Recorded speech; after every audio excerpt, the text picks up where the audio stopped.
დღეს თემა ავირჩიე იმის გამო, რომ ეს სიტყვა კონფორმულობა შეიძლება გაგიგიათ, კონფორმიზმი, ფილმიც გინახიათ, მაგრამ სიამბილეში ეს არის ისეთი ძალა, რომელიც ყოველ საზოგადოებაში მოქმედებს, ზოგჯერ დადებითად, ზოგჯერ უარყოფითად, მაგრამ მისი არსებობის შესახებ თუ არა გაქვთ სოციალური მეცნიერებებში მიღებული განათლება, შეიძლება არც იცოდეთ. თუ გახსოვთ ეპიზოდი მიშელ კობახიძის ფილმიდან ქორწილი. რა ტიპები რომ მირბია ახალგაზრდა ბიჭები, ეს თავი გმირი აგრეთვე გამოეკიდება, მე უკან მორბია და ესეც უკან მორბის და ბოლოს ნაცემი ჩდება ეკრანზე. პრინციპში ამ კაცის ქცევა არის აბსოლუტურად გამართლებული. ბევრი ხალხი რომ მირბის ერთ მიმართულებით ჯობია რომ გაიქცეთ. და მე იკითხოთ რატო გარბიან. როგორც წესი, ეხლა იმ ფილმში არა ცხადია, მაგრამ ნუ როგორც წესი რაღაცა საფრთხისგან გარბიან, ჯობი ამ შემთხვევაში მოიქცე ისე როგორც ხვები. კონფორმულობა სიტყვა კონ თანა, ფორმულობა ნუ როგორც ხვები. ნიშნავს ამას.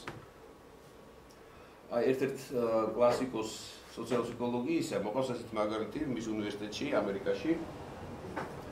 რომელიღაც უნივერსიტეტში გამოსაშვები ეს არის ცერემონია, ესე იგი 304-ას რამდენიმე ასეული კურსდამთავრებული დგას ამ თავის მანტიებში, ქუდებით და რაღაცა და არ იციან დაждენ თუ იდგნენ. მოქმედება ხდება უნივერსიტეტის სტადიონზე.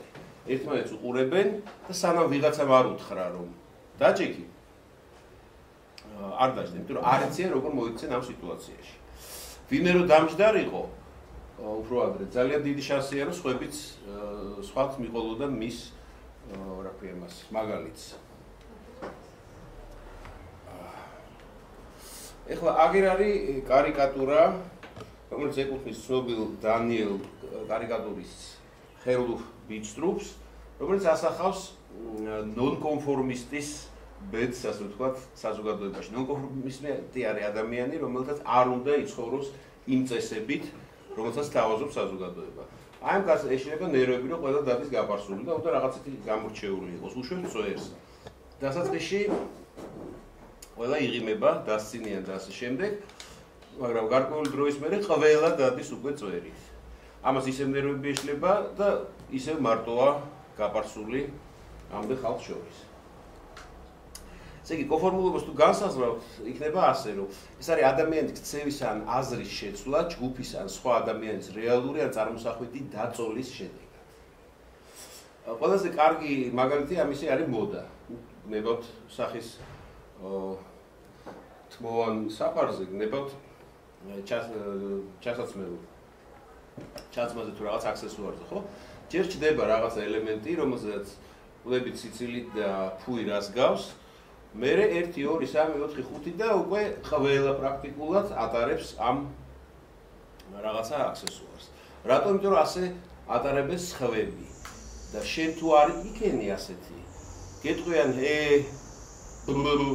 თის გამოიშვერენ, გაეცინება და ასე შემდეგ, რაც ადამიანს არ უნდა და ძალიან არ უყვარს.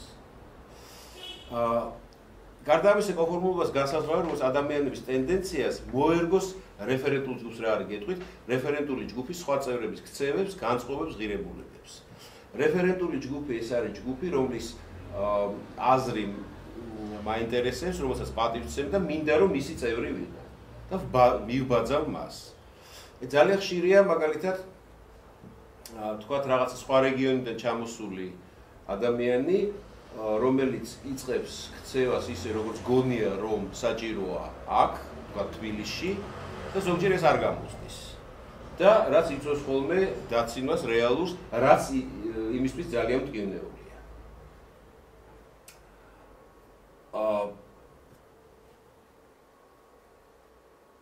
წარმოიდგინეთ, თქვენ ხართ სადღაც უცხოეთში, აეროპორტში და ისა გაქვთ ტრანზიტული რეისი, დგებით რიგში და ხედავთ, რომ ყველას უჭირავს ხელში რაღაცა ბლანკი, ან ავსებენ, ან ხელში უჭირავთ. ცხადია, რომ გადაწყვიტავთ, რომ ალბათ მეც უნდა შევავსო. ბუნებრივია. ეს არის ინფორმაციული კონფორმულობა. როდესაც მოცემულ სიტუაციაში კორექტულად სწორად და სიტუაციის შესაბამისად მოქცევის სურვილი მაქვს. და ამისთვის მე ვახორციელებ ეგრეთ წოდებულ სოციალურ შედარებას. ვუყურებ იმას, ვინც მგონია, რომ იცის როგორ უნდა მოიქცეს ასეთ სიტუაციაში და ვბაძავ მას. მაგალითად მოხვდით რაღაცა დიპლომატიურ რაუნდზე და არ იცით რა 15 ჩანგალი და დანაგავდა ჩიქები და რაღაცეები. არ იცით. რას გააკეთებთ? დააკვირდებით იმას, ვინც გონიათ, რომ იცის და გაიმეორებთ იმის ქცევას. შეიძლება შეგეშალოთ, მაგრამ სწორი სტრატეგია. და მეორე არის ნორმატიული გავლენის პროცესები, როდესაც მე ვიქცევი ისე, როგორც სხვები, თუმცა არ ვეთანხმები ამ ქცევის თუ აზრის თუ რაღაცის შინაარს. თუ დაკვირვები ხართ, რამდენჯერ გითქვიათ ის, რაც რისით არ გჯერათ, ან დათანხმებული ხართ იმას, რაც მიგაჩნიათ, რომ არასწორია, ან ხმა არ მოგიღიათ, როდესაც მიმდინარეობს ისეთ საკითხებზე საუბარი, რომელიც თქვენ არ ეთანხმებით. აი მე პირადად მაინდა-მაინც კონფორმულად თავს არ ვფლი, მაგრამ რამდენჯერმე ჩემ ცხოვრებაში იძულებული გავხსნა, რომ სტალინის არადვერძო დამელია. რატო? იმიტომ რომ სუფრაა და ეხლა დაიწყე, ხო, იდეოლოგიური ქცევენ ბოლოს. ასე რომ ეს ყოველი ჩვენთაგანი რაღაცა დოზით არის კონფორმული. ეხლა საინტერესო ამ კონფორმულობაზე შეხედულება სხვადასხვა კულტურაში. მაგალითად ამერიკაში რო დაუძახო ვინმე კონფორმისტი ხარო ეწყინება. იაპონიაში პირიქით გაეხარდება. და ერთ-ერთი სახელმძღვანელო აი სოციალურ ფსიქოლოგიაში წამყვანებული აქვს ესეთი ეპიგრაფი. ორი ანდაზა, ერთი ამერიკული, მეორე იაპონური. ამერიკული ანდაზა ამბობს: მოჭრიალე ბორბალს ზეთავენ. ანუ იჭრიალე და მიიღებ ზეთს. იაპონური ანდაზა ამბობს: თავამოყოფილ ლურსმანს ჩაქუჩი უთმამს. ეს პრინციპული ესეთი ფილოსოფიური განსხვავებაა, რომ იქ მიდი არ ზუნას აღარ ვიტყვი, იაპონიაში პირიქით, არა. მოიქეცი ისე, როგორც დადგენილი წესებია. რამდენჯერ ყოფილა დააკვირდით თქვენს ყოველდღიურობას, როდესაც რაღაცაზე დავა მიდის, ვიღაცა ამ პოზიციაზე, ვიღაცა ამ პოზიციაზეა და საბოლოო ჯამში რაღაცაზე შეთანხმდებით და ეს ხდება ჯგუფის აზრი. რომ აი ეს საკითხი არის ასე. და აი ამის თაობაზე ჩატარდა ერთი კლასიკური ექსპერიმენტი, უზა ფარშერიფი იყო ეგეთი ცნობილი სოციალური ფსიქოლოგი. მან გააკეთა ერთი ექსპერიმენტი, რომ შესახებაც მოგიყვებით, მაგრამ ჯერ უნდა მოგიყვეთ ცოტა სხვა სფეროდან.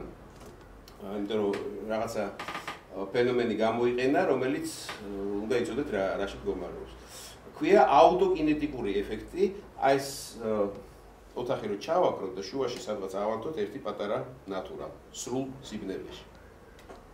და ამას ვუყუროთ, მოგოჩვენება რომ ეს ნატურა მოძრაობს. იმის გამო რომ თვალი მოძრაობს და გეჩვენება რომ ესეც მოძრაობს. ესეთი ფიზიოლოგიური ილუზიაა. ეს აღმოჩნდა სხვა შორის მეორე მსოფლიო ომის დროს ღამის ფრენაში ზოგ ფრინავს ვარსკვლავი ეგონათ ხოლმე მოწინააღმდეგეს თვითფრინავი, იმას მისდევდნენ და ახლა ზუსტად თავდებოდა ეს ყველაფერი. მოკლედ არსებობს ასეთი რამე, ბნელ სივრცეში ერთი ნათელი წერტილი გეჩვენება რომ მოძრაობს. ეხლა ამ შერიფმა აიყვანა რამდენიმე ადამიანი სამ ჯგუფად, შეიყვანა ესეთ ოთახში, სადაც ეს ბჟუტავდა ეს ერთი ნატურა და სთხოვა შეეფასებიათ რამდენზე მოძრაობს. ვიღაცამ თქვა 3 დიუმი, ვიღაცამ 7. მერე შეკრიბა ისინი, ვინც 2, რომელმაც თქვა 3 დიუმი და მოუყვანა კაცი, რომელმაც თქვა 6. და აბა ერთად გადაწყვიტეთ. აი აღმოჩნდა, რომ ეს ვინც უმცირესობაშია, ხშირად ეთანხმება კი არა, საბოლოო ჯამში მიდის იმას, რომ ხო, ალბათ მაინც 3 დიუმია. პირიქით 2 შვიდძუიმიას რომ მოუყანო 4-იანის დაეთანხმება რომ 7-იანია. და ეს გაგრძელდა დიდი ხნის მანძილზე. ანუ გამოვიდა რა რომ თითოეულ ჯგუფს აღმოჩნდა საკუთარი ნორმა, საკუთარი სტანდარტი, რამდენზე მოძრაობს ეს ნატურა. ამ ოთახში ვინც იძახის 3 ძუიმზე, ამ ოთახში 7-ზე. მერე დაიწყეს ხალხის შეცვლა. ანუ შეყავს ახალი ადამიანი და იმას აფასებიებენ. აღმოჩნდა რომ ძალიან ეს ნორმა აღმოჩნდა ძალიან მდგრადი. საბოლოო ჯამში როდესაც პირველადი ჯგუფებიდან არავინ არ რჩებოდა, მაგრამ თითო-თითოს ამატებდნენ, ეს 3 ძუიმიანი ან მეორე შემთხვევაში 7 ძუიმიანი ნორმა აღმოჩნდა მდგრადი. გესმით? არსებობს ესეთი ანეკდოტური არაკივით, რომ წარმოიდგინეთ, რომ აი ამ ოთახში ცხოვრობენ 10 მაიმუნი. რომელთაც აქვს ბევრი საჭმელი, ვაშლები, ხალი, ქლიავი, რაც გნებოდა, მაგრამ ერთი ბანანია, რომელიც კიდეა სადღაც აქვს.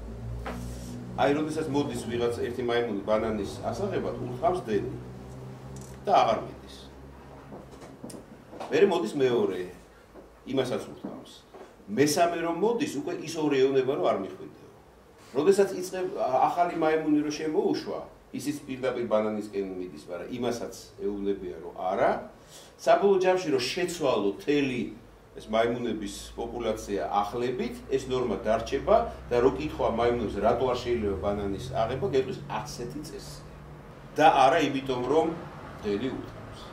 ეხლა ეს შერიფის ექსპერიმენტი იყო, ну ძალიან გახმაურებული და დიდი რეზონანსი გამოიწვია და იყო ერთი აგრეთვე კლასიკოსი სოციალური ფსიქოლოგიის სოლომონ ეში. რომელმაც ეჭვის ქვეშ კი არ დააყენა, გადაწყვიტა რომ რაღაცა ეხლა მაინც სუბიექტურია ეს. დადის თუ არა ეს ნატურა. მოდი ისეთ რაღაცაზე გავაკეთოთ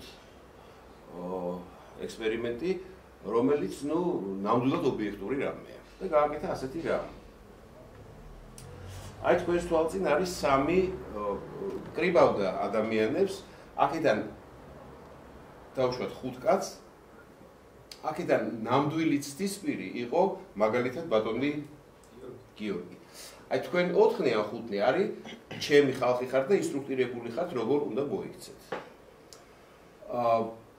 დავალება არის ასეთი, რომ 3 ჯოხს გაჩვენებთ, ვიკვლევ თვალთა ზომას, თვალზომას.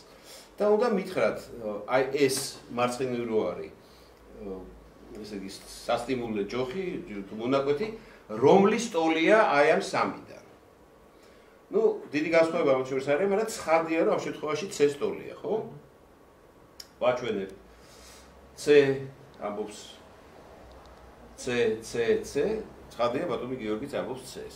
მერე შევამაქვს A სტოლი, ვაჩვენებ. A. აი ესე 3-ჯერ 4-ჯერ და მეხუთეზე დავუშვათ იგივე შევამაქვს და უცებ ბატონი გური, სწორია? ამბობს A. ბატონი გიორგის აჰო ეს ვინა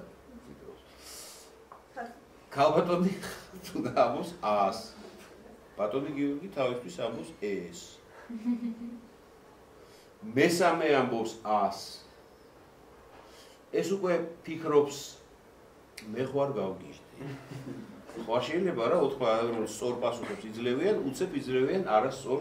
საბოლოო ჯამში გამოირკვა რომ ადამიანთა 65%, ანუ 2/3 ერთხელ მაინც ეთანხმება იმას, რასაც სრულიად ცხადად ხედავს რომ ასე არ არის. რატომ? იმიტომ რომ უცებ ესენი რომ არ შემობრუნდნენ და არ უთხრან ну ვიტყვი რა. და ეს ჩატარდა მე ძალიან ბევრ ვარიაციაში ხა რომ გეოგრაფიის ის რო კითხოთ, ხო? საფრანგეთის დედაქალაქი პარიზი, ლონდონი და გერმანიის უცებ ჯუსელდორფი ამბობს ეს. ისე რა გადავეკიდე.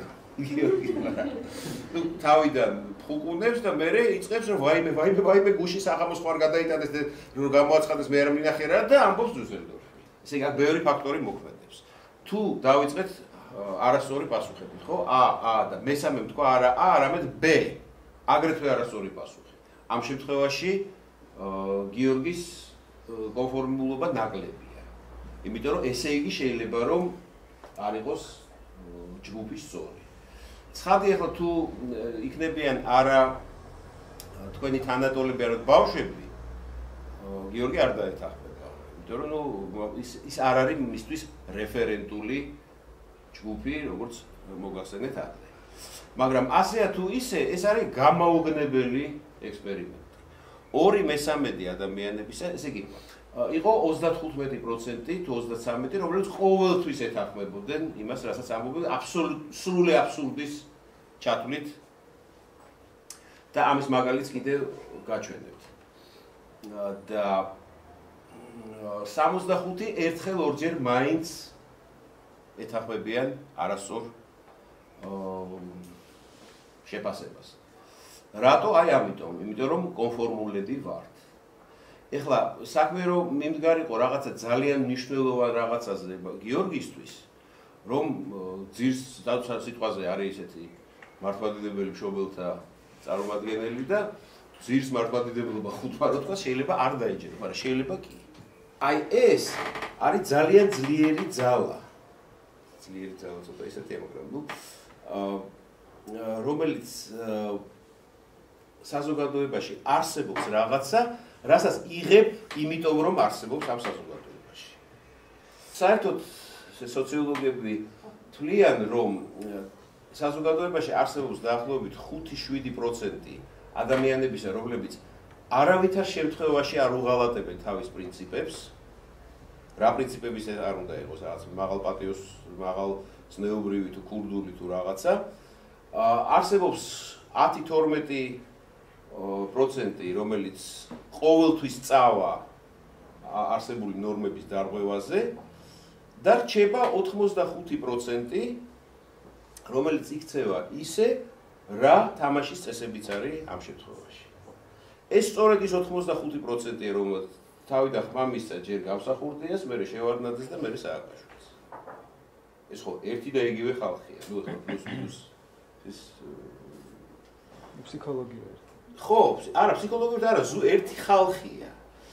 ჯერ გამსახურდიას, მერე შევარდნაძე, იმიტომ რომ უმრავლესობა ასე ფიქრობს. იმიტომ რომ ასეა საჭირო დღეს.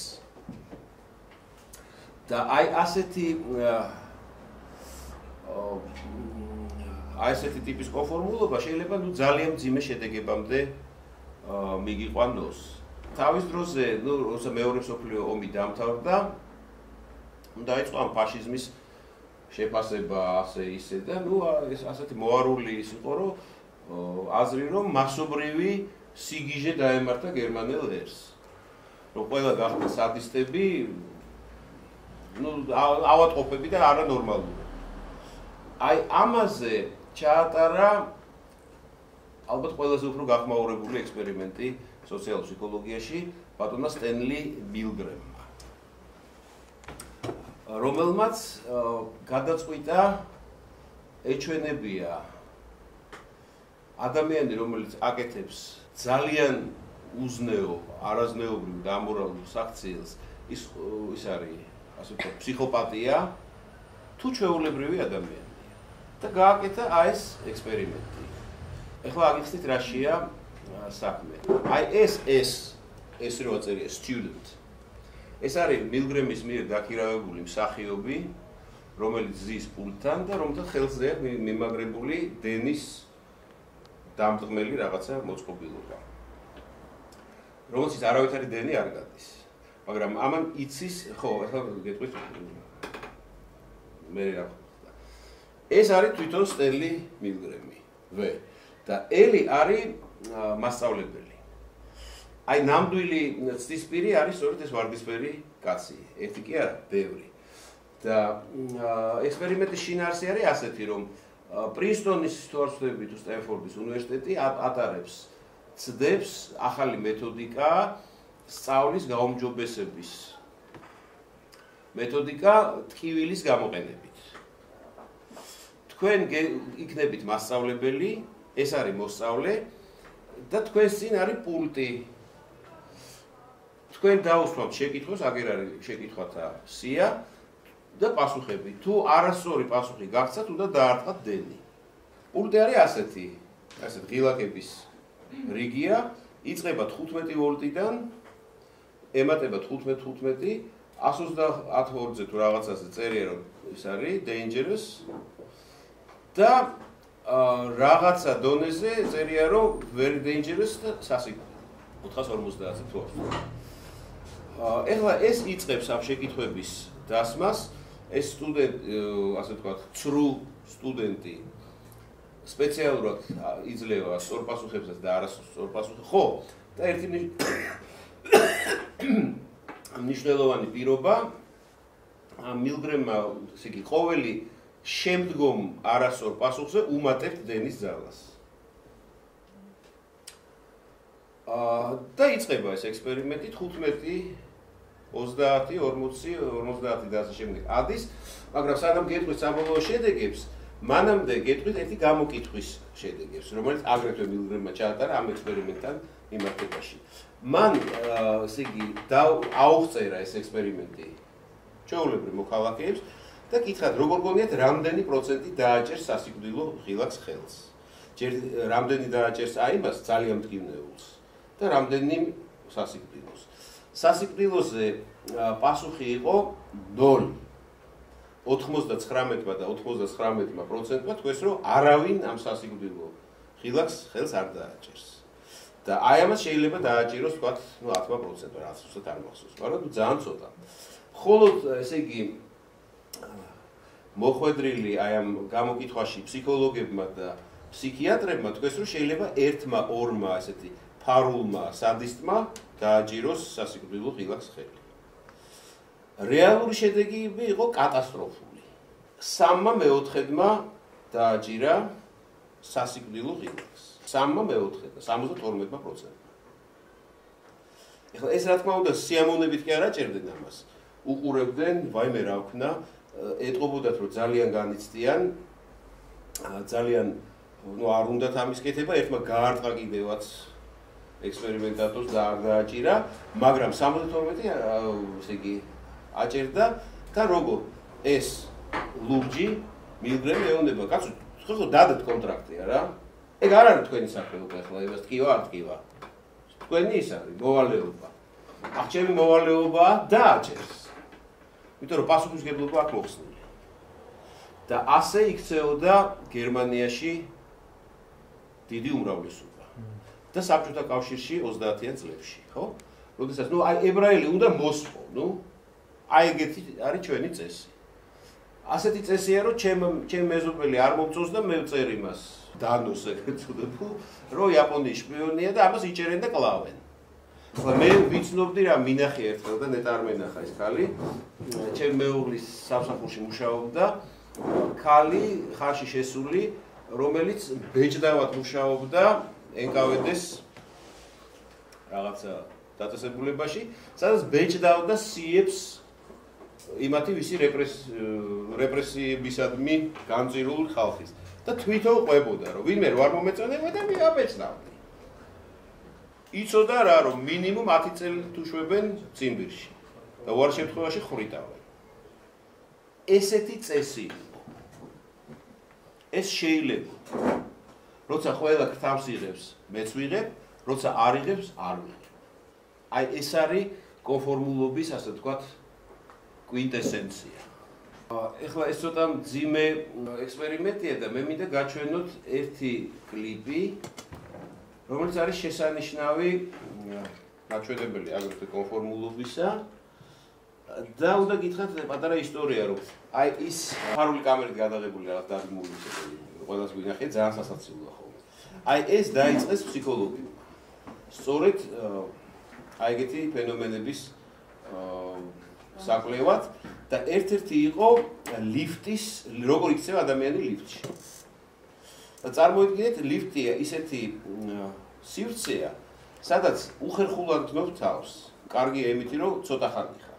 იმიტომ რომ გერღვევა პიროვნული სივრცე ერთდროულად კი არა, ეგრეთ წოდებული, ესე იგი, ჩვენ ყველას გვაქვს რა, ჩავთვალოთ 30 სანტიმეტრი, რომელში შემოჭრა განიცდება როგორც დისკომფორტი, საუკეთესო მდგომარეობა. აი წარმოიდგინეთ, ქუჩაში რო ხდებით ნასტობს, რომ არ იცით აკოცოთ თუ არა. ესეთი შემომდინარე და სწორედ ეგ არის, როდესაც პიროვნული სივრცე შეიძლება დაერღვეს თუ არა. ანუ ლიფტში ირღვევა. უცხო ადამიანები ერთმანეთის ახლო დგანან, ამიტომ წესი არის დაუწერელი წესი, რომ ყველა დგას სახით კარისაკენ და იყურება რაღაც სივრცეში. რომ მაქსიმალურად, ასე ვთქვათ, აიცილოს დისკომფორტი და აცილოს სხვას. აი ეს დაარღვიეს აი ამ კლიპის შემქმნელება. The gentleman in the elevator now is a candid star. These folks who are entering, the man with the white shirt, the lady with the trench coat, and subsequently one other member of our staff will face the rear. And you'll see how this man in the trench coat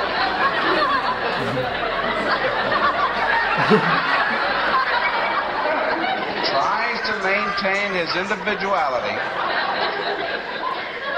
but little by little,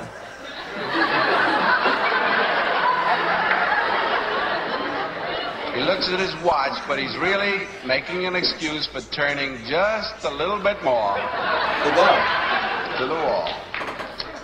Now we'll try it once again. Here's the candid subject. Here comes the candid camera staff, 3 of them at least. And this man has apparently been in groups before.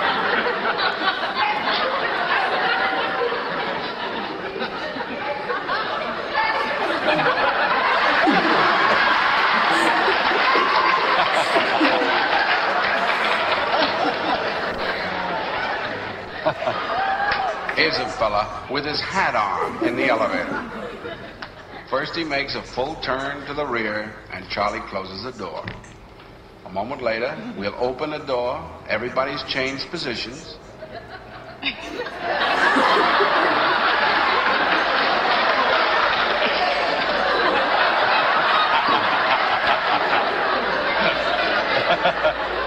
Now we'll see if we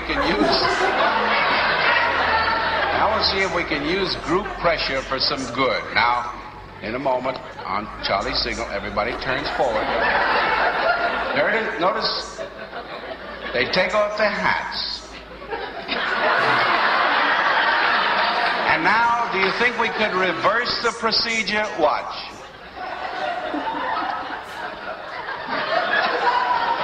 ბოლო ბიჭი ანუ თითქოს ჩაწყობილია, მაგრამ არა, ეს სწორედ ის 33%-ია, რომელიც ყველაფერზე, ასე ვთქვათ, ეთანხმება ჯგუფს და ალბათ და დიდი შანსია, რომ არის რაღაცა პირველად ჩამოსული დიდ ქალაქში და არ იცის როგორ მოიქცეს. ამიტომ იქცევა ისე, როგორც სხვები. ანუ ეს ყველაფერი გაჩვენებს, რომ ასეთი სასაცილო გაუგებრობებიდან შეიძლება მივიდეთ ავტორიტარულ რეჟიმებამდე და ტოტალიტარულ-მდე, სადაც უმრავლესობა მხარს უჭერს ამას, რაც ახლა ხდება მაგალითად ჩრდილო კორეაში. და ლაპარაკიც არ არის, რომ ამას შეეწინააღმდეგონ. ზოგადად კონფორმულობა ცხადია, რომ ყოველთვის უარყოფითი რამე არ არის, მაგრამ ზოგ შემთხვევაში იწვევს იმას, რაც ვნახეთ. თუ ყავთ ახლობლობაში პატარა და ან თქვენ თვითონ თუ გაიხსენებთ თქვენ დაბადების დღეებს 5-დან დაახლოებით 12 წლამდე, რომ არის კატასტროფა. ხო, სტიქიური უბედურება. რომ ერთი ბავშვი იტყვის 100, მეორე და უცებ 20-ვე ბავშვში 25 ჭღავის უკანასკნელ ხმამ. ამას ქვია ეწოდებული shift to risk. ანუ ჯგუფი იქცევა იმაზე რისკიანად, ვიდრე მისი თითოეული წევრი ცალ-ცალკე. მე მახსოვს ჩემი დაბადების დღე იყო, სადაც მე 7 კლასში ვარ დაახლოებით. და ბიჭები გავიდნენ აივანზე ცხადია მოსაწევად, მეც გავყევი და ლაპარაკობ ეწევით და ერთმა კედლიდან რაღაცა ცემენტის ნაწილაკი აიღო და ესე ისროლდა. მეორემაც აიღო და ისროლდა. მესამე თქვა, სკოლის გვერდზე ვცხოვრობდი. სკოლამდე მიაღწევ. მე ცოტა დიდი აიღეს. მოკლედ დამთავრდა იმით, რომ აი ესე ამოვიტანეთ ეზოდან დიდი ქვები და სკოლას არ შერჩა არც ერთი შუშა. აი დღემდე სინდისის კეჯდას გამისდი ამის გამო. იმიტომ კი არა სკოლა მიყვარდა, მაგრამ ნუ ცულის აქციებია, ცხადია. და არც ერთი ცალ-ცალკე აზრადაც არ მოუვიდოდა ამისი გაკეთება. ანუ აი ამ ჯგუფს აქვს თავისი ეფექტები, ძალიან მნიშვნელოვანი, რომელიც კარგია რომ იცოდეს იმ ხალხმა, ვისაც უწევს ასეთ სოციუმთან კი არა, ჯგუფებთან, სოციალურ ჯგუფებთან მუშაობა. ანუ ჯგუფური პოლარიზაცია ქვია ამას, ჯგუფის ტენდენცია მიიღოს ისეთი გადაწყვეტილება, რომელიც უფრო ექსტრემალურია, ვიდრე ჯგუფის წევრების გადაწყვეტილებები ცალ-ცალკე. თუ გახსოვთ, ნამდვილად წაკითხული გექნება 1984 წელი ჯორჯ ორუელის, სადაც არის ეგეთი double think, ეგეთი ტერმინია, ორმაგი აზროვნება. როცა ესეც მართალია და ესეც მართალია, ესეც შეიძლება და ესეც შეიძლება. აი ამის ანალოგიურად ირვინ ჯეინისი არის ეგეთი ფსიქოლოგი შექმნა ტერმინი ჯგუფ აზროვნება, group think, რომელიც რაში მდგომარეობს. მან გაანალიზა ამერიკის საგარეო პოლიტიკის, შინაგანი საგარეო პოლიტიკის ყველაზე დიდი მარცხები და იპოვა საერთო რამ. აღმოჩნდა ასეთი რამ, რომ როდესაც კარგად შეკრული ჯგუფი, კარგი პროფესიონალები, ერთად კარგად ნამუშევარი, მათ ეძლევათ რაღაცა დავალება, თუ თვითონ ისახავენ რაღაც ამოცანას, კარგავენ კრიტიკული აზროვნების უნარს. წყვიტავენ, რომ ჩვენ შეგვიძლია ყველაფერი. და რა იყო ეს ისენი მარცხები? ეს იყო პერლ ჰარბორზე თავდასხმა იაპონელების, კარიბის კრიზისი, ჩელენჯერის დაღუპვა, უოტერგეიტის საქმე და კიდე ერთი-ორი. და შემიძლია მოგიყვეთ რა მოხდა ამ თითოეულის გარშემო. პერლ ჰარბორის შესახებ. პერლ ჰარბორი მოგეხსენებათ სამხედრო ბაზა იყო ამერიკული განლაგებული და ერთი ოფიცერი სულ ამბობდა კაცო რაღაც არ მომწონს ეს იაპონელები, რა ძალიან გაჩუმებულები არიან, რამე მოკლედ მიაქციეთ ყურადღება. ამას დასცინოდნენ რაღაც მეცახელიც შეარქვეს და იმ დღეს როცა მოხდა თავდასხმა, იყო ამ გენერალიტეტის შეხვედრა ესეთ ოთახში და ამ ტიპმა აი სკეპტიკოსმა დააგვიანა. და რო შემოვიდა მთავარმა ადმირალმა თქვა ხო შემოხვედე ხა გაიხედე ნახე იაპონელები მოდიანო და მართლა მოვიდა. ჩელენჯერის გახსოვთ ხო ეს ისა space shuttle რო აფეთქდა სტარტიდან 10 წამის მერე. ეუბნებოდნა ინჟინერთა ჯგუფი რომ არ გინდათ. რაღაცა არ მოგწონს, კონკრეტულად ვერ ეუბნებოდა, მაგრამ კიდე რაღაცა ტესტირება გაიაროს. მაგრამ მოდიოდა 26 მაისი იმათი. უნდა გაუშვათ. უოტერგეიტის საქმე მოგეხსენებათ, ხო? რაშიც იყო? რესპუბლიკელებმა დემოკრატებს ჩაუდგეს გადამღები და ჩამწერი აპარატურა შტაბში. და ამისი ეს აი ნორმის კრისტალიზაციასთან კავშირშია. როგორც იხსენებდა ამ გუნდის ერთ-ერთი წევრი, აი ეხლა რომ ვფიქრობ, როგორ შეიძლება ეს მოგსვლოდაო, ვერც კი წარმომიდგენია. მაგრამ იყო ასე რომ ყავდათ ჯგუფში ერთი ესეთი მოავანტიურისტო წევრი. რაღაცა ესეთ პროექტებს სთავაზობდა და პირველად მოიტანა 2.5 მილიონიანი ღირებულების პროექტი მოწინააღმდეგე პარტიის დისკრედიტაციის რაღაცა იქ ნარკოტიკების ჩაგდებით და ვიღაც სტრიპტიზორშების რაღაცა ეგეთები რა. რაღაც უცხო შეხوار გადაირიეო, როგორ შეიძლება ეგეთი რაღაცა. წავიდა ამის სხვა მოიფიქრე. წავიდა მოიტანა მილიონიანი პროექტი, რომელიც აგრეთვე დაუწუნეს. და როდესაც მოიტანა აი ეს 9 მილიონიანი, ეს ვეღარ დაუწუნეს. და თქვენს კარგია. თავიდან რომ ეს მოიტანა ცხადია რომ უარი შეხვდებოდა. ხლა აი ამ ჩვენ სინამდვილეში ამ ჯგუფ აზროვნების შესანიშნავი მაგალითია და შესანიშნავი როგორ არის, მაგრამ აი ეს მოდელირებული ქრონიკა. რომელიც ვიღაცა მე არ ვიცი ვინ დაჯდა და მოდი ესეთი რამე გავაკეთოთ. და ის ჟურნალისტი რომელიც მე ჩანაწერი რო გავდევნებოდა, ნუ გავაკეთებ, მას დასცინეს და რომ მოხდება ყველაფერი ისე როგორც გვინდა ჩვენ ხო მაგრები ვართ. ანუ ჯგუფ აზროვნება ეს არის აზროვნების წესი, რომელიც ეუფლებათ ადამიანებს სიტუაციაში, როცა შეკრულ ჯგუფში თანხმობის ძიება იმდენად დომინირებას იწყებს, რომ ძლევს ალტერნატივების რეალისტურ შეფასებას. აი ყველაფერი ეს არის ჯგუფური ეფექტები, რომელიც ახლოს არის კონფორმულობასთან. ერთ-ერთი ის ვახსენე ხო სოციალური შედარება. ასეც მნიშვნელოვანი ეფექტია. დააგვირდით, აი წარმოიდგინეთ ასეთი რამე, რომ თქვენ მიხვედით თქვენს მეგობართან ის ტელევიზორთან 3-4 ადამიანი თქვენი მეგობარი რაღაც ფილმს უყურებენ, რომელიც დაწყებულია და ძალიან ჩართულები არიან, ყდებიან სიცილი და მოკლედ ძალიან თქვენ იგივე რას უყურებთ? მაინც დაჯექი ხა? მე რეაგიხსნით. თქვენ ჭდებით უყურებთ, არ გესმით რა არის, რა ხდება, მაგრამ იწყებთ სიცილს მაშინ, როდესაც იცინიან ესენი. იმიტომ რომ ამათ იციან. როცა იგივე ხდებით საზღვარგარეთ. სავას უდაბნოში ხო? პირველ რიგში ალბათ იკითხავთ, არაბს კითხავთ. უდაბნოს მაცხოვრებელს როგორ უნდა გავაგვლიო გზა.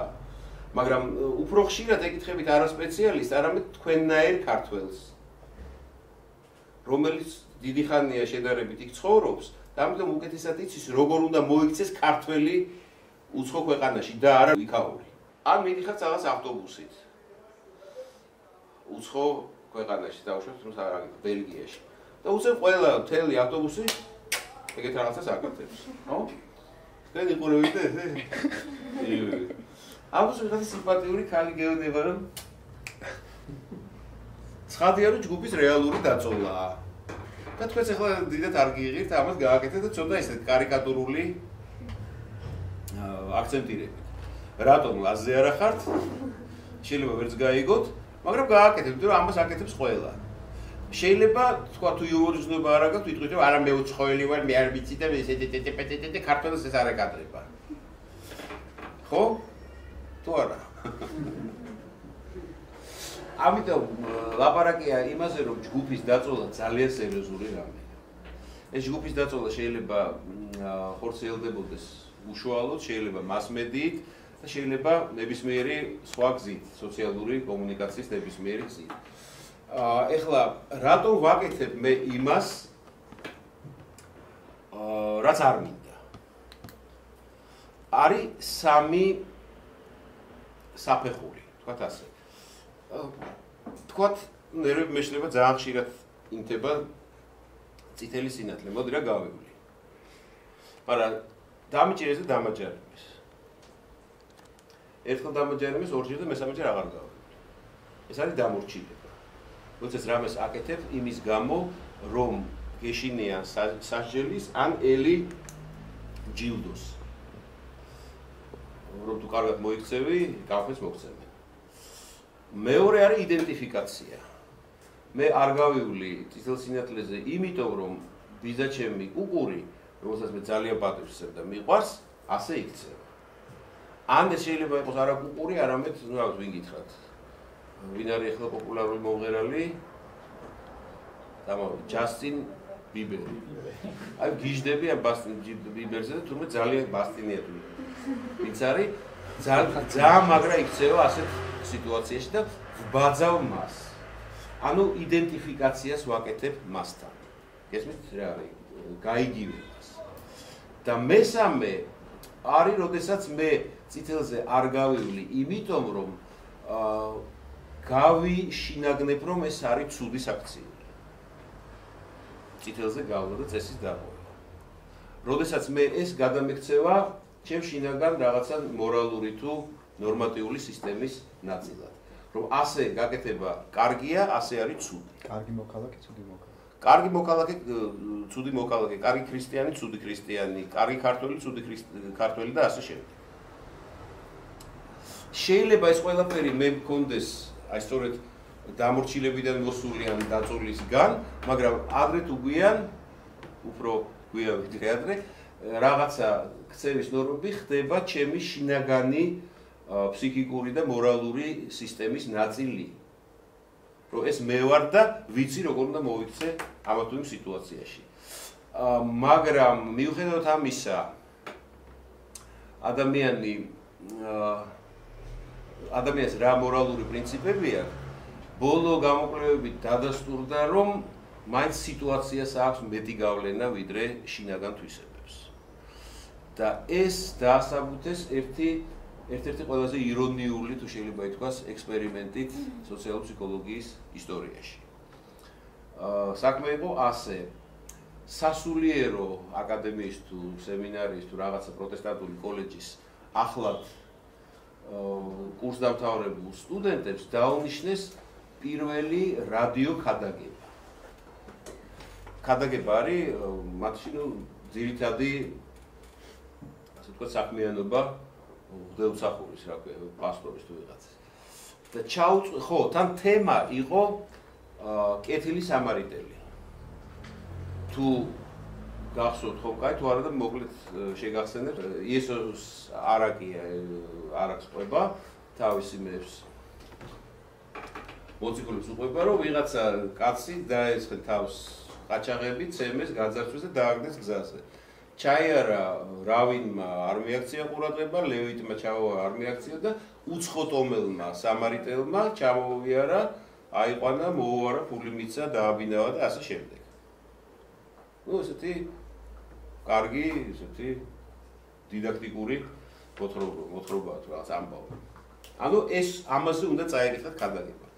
ეხლა ჩაწყობილი იყო ისე, რომ აი ამ რადიო კვანძისკენ თუ საიდანაც სტუდიიდან, საიდანაც წაეყვანა, გზაში ხვდებოდა კაცი, რომელიც მის წინ ვარდებოდა, მიშველე იძახოდა. ანუ ზუსტად ის სიტუაცია, რაც ამას უნდა წაეკითხა. და დროის დეფიციტის პირობებში, როდესაც ამას აგვიანდებოდა სპეციალურად გაკეთებული, მხოლოდ 7% დაეხმარა აი ამ გაჭირვებას. ესეც ძალიან ირონიული რაღაცაა, ხო გესმით რა არის? ამაზე კითხულობ და ზუსტად იგივე სიტუაციაზე არ იქცევი ისე, რაც უნდა თქვა. თუ დრო იყო ესე იგი ბევრი, მაშინ კი, მაგრამ განსხვავება იყო კიდევ ასეთი. თუ ეს დაცემული, კარგად ჩაცმული და გასუკიანი ტიპი იყო, უფრო მეტი ეხმარებოდა. თუ ვიღაცა ესეთი საეჭვო გარეგნობის და ალკოჰოლის სუნიანი, ნაკლები და ასე შემდეგ.